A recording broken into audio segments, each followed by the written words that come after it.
త్రయాణాం దేవానాం త్రయాణాం దేవానాం త్రయాణాం దేవానాం త్రిగుణజనితానాం త్రిగుణజనితానాం త్రిగుణజనితానాం తవ శివే తవ శివే తవ శివే తవ శివే తవ శివే తవ శివే భవేత్ పూజా పూజా భవేత్ పూజా పూజా భవేత్ పూజా పూజా తవ చరణయోర్యా విరచితా తవ చరణయోర్యా విరచితా తవ చరణయోర్యా విరచితా తథాహి తథాహి తథాహి త్వత్పాదోద్వహన త్వత్పాదోద్వహన త్వత్పాదోద్వహన మణిపీఠస్య నికటే మణిపీఠస్య వికటే మణిపీఠస్య వికటే నికటే వికటే మణి వికటే మణిపీఠస్య నికటే మణిపీఠస్య వికటే. అమ్మ అది వి కాదు నీ నికటే నికటేనా అండి? మణిపీఠస్య నికటే మణిపీఠస్య నికటే అది మణిపీఠస్య నికటే స్థితా హ్యేతే శశ్వత్ స్థితా హేతే సస్వత్ స్థితా హేతే సస్వత్ ముకుళితకరోత్తం సమకుటాః ముకుళితకరోత్తం సమకుటాః ముకుళితకరోత్తం సమకుటాః. ఉత్తమం అనే బాగా చెప్పారు. ఇక్కడ శంకరాచార్య స్వామి వారు మనం అమ్మవారిని సేవించడం పూజించడం అనేది సమస్త దేవతలకు చేసేటువంటి పూజ అవుతుంది అనేటువంటి విషయాన్ని చెప్తూ ఉన్నారు. శివే అని సంబోధిస్తున్నారు అమ్మవారిని. శివుని యొక్క పత్ని అయినటువంటి ఓ పార్వతి, తవ నీ యొక్క త్రిగుణ జనితానం, త్రిగుణ సత్వరజస్తమస్సులు అనే 3 గుణముల నుండి జనితానాం పుట్టినవారైన త్రయాణాం దేవానాం 3 దేవతలకు తవ చరణయోః నీ పాదారవిందాలకు యా పూజ ఏ పూజ అయితే విరచిత చేయబడుతూ ఉందో అదే పూజ భవేత్, పూజ అవుతుంది. తథాహి అది ఎలాగంటే త్వత్పాద ఉద్వహన నీ పాదాలను మోస్తూ ఉన్న మణిపీఠస్య పాదపీఠము యొక్క నికటే సమీపములో ఏతే ఈ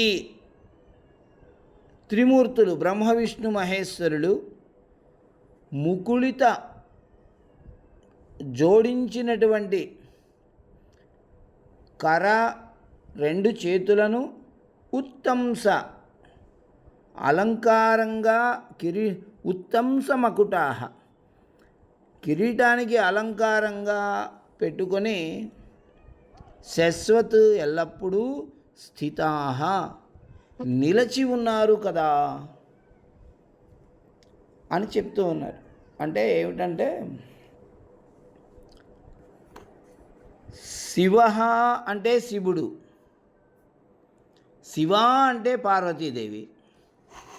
శివ శివా రెండు పదాలు ఉన్నాయి. అదే శివుని యొక్క పత్ని కాబట్టి ఈవిడ శివా.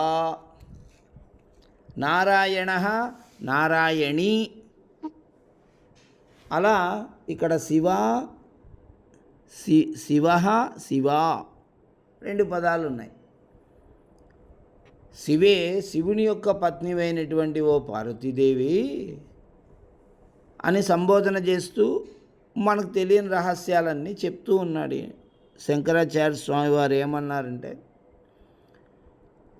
త్రిగుణజనితానాం త్రయాణం దేవానాం, ముగ్గురు దేవతలు నీలో ఉన్నటువంటి మూడు గుణాలకు ప్రతినిధులుగా పుట్టారు. సత్వరజస్సుకు ప్రతినిధిగా విష్ణువు, రజోగుణానికి ప్రతినిధిగా బ్రహ్మదేవుడు, తమోగుణానికి ప్రతినిధిగా శివుడు నీ నుండే జన్మించి ఉన్నారు. ఆ ముగ్గురు దేవతలు ఎక్కడ ఉంటారు ఎప్పుడు అంటే నీవు పాదాలు పెట్టుకునేటువంటి మణిపీఠం ఒకటి ఉంటుంది. అంటే ఇప్పుడు ఆమె ఎత్తైనటువంటి శ్రీమత్ సింహాసనేశ్వరి, శ్రేష్టమైన సమున్నతమైనటువంటి ఆ సింహాసనంలో కూర్చొని ఉంటే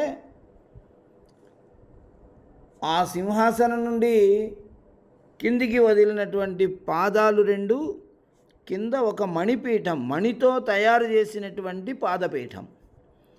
ఆ పాదపీఠం పైన ఆవిడ పెట్టుకొని ఉంటే మిగతా భక్తులందరూ అక్కడ నిల్చొని ఉంటారు, అక్కడ నమస్కారాలు చేస్తూ ఉంటారు.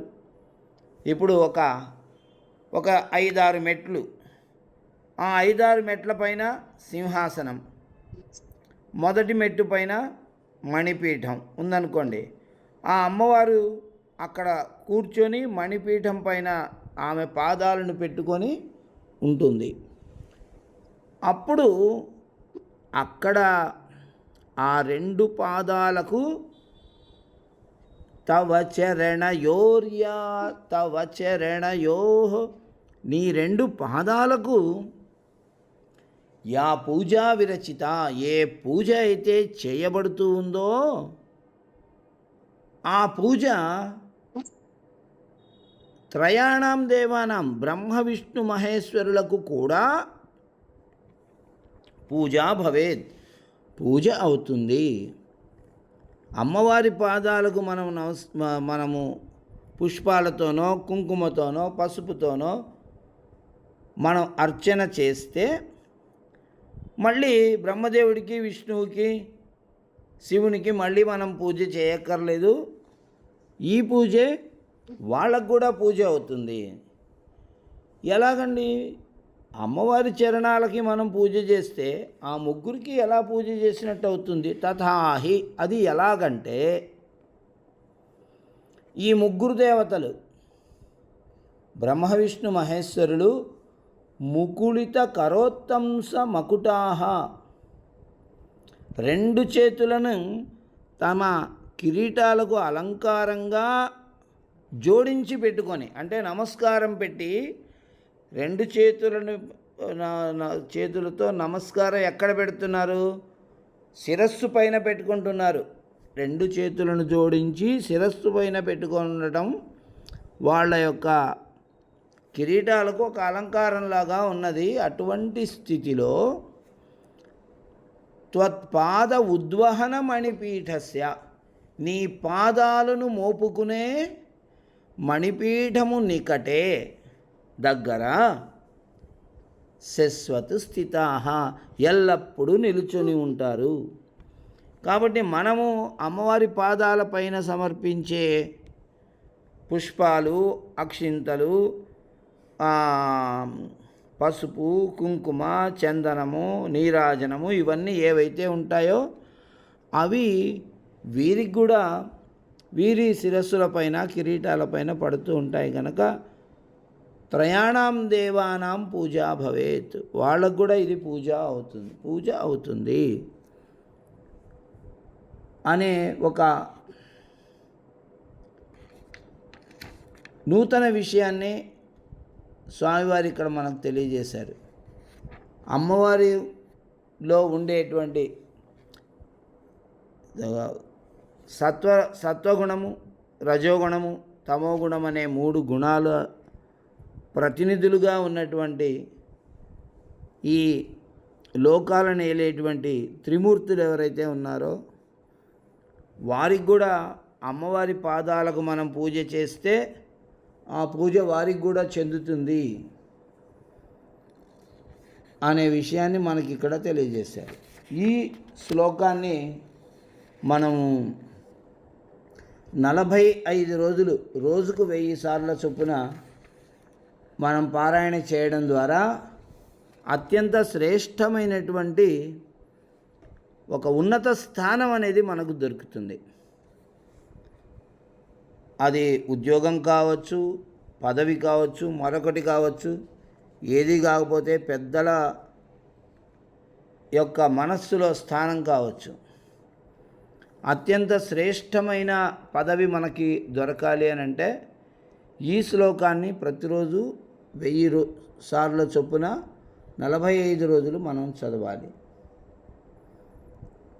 అదేవిధంగా నైవేద్యముగా అమ్మవారికి తేనె పెట్టాలి. తేనెను నివేదన చేసి దాన్ని మనం ప్రసాదంగా స్వీకరించాలి. అలా తీసుకోవడం ద్వారా మనకి ఇలాంటి త్రిమూర్తులకు ఎలాగైతే అత్యున్నతమైనటువంటి స్థానం లభించిందో దేవతలలో, అటువంటి సమున్నతమైనటువంటి స్థానం మనకు కూడా లభిస్తుంది అని ఫలితం చెప్పబడి ఉన్నది.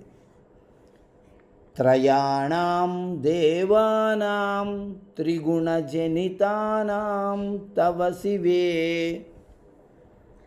త్రయాణం దేవానాం త్రిగుణజనితానాం తవ శివే, భవేత్ పూజా పూజా తవ చరణయోర్యా విరచితా, తథా హి త్వత్పాదోద్వహన మణిపీఠస్య నికటే స్థితా హ్యేతే శశ్వత్ ముకుళిత కరోత్తం సమకుటాః. శ్రీమాత్రే నమః.